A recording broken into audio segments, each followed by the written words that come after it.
যিনি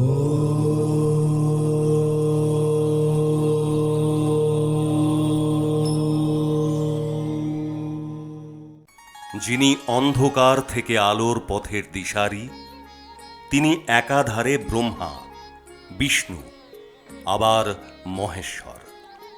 ব্রহ্মারূপে তিনি ভক্তের অন্তরে ভক্তির বীজ সৃষ্টি করেন। পালনকর্তা বিষ্ণু রূপে সেই বীজকে ভক্তের অন্তরে লালন পালন করে অঙ্কুরোদ্গম ঘটান ভক্তির। আবার সংহারকর্তা মহাদেব রূপে তিনি মনের অন্ধকার পাপ তাপকে ধ্বংস করেন।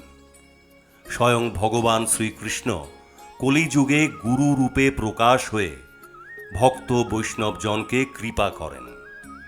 আর এই গুরু কৃপাতেই ভক্ত পান করে রাধা কৃষ্ণের যুগল মূর্তির মহাপ্রেমের অমৃত রস। তাই সেই গুরুদেবের চরণ কমলে যেন সদা সর্বদা মত্ত থাকি।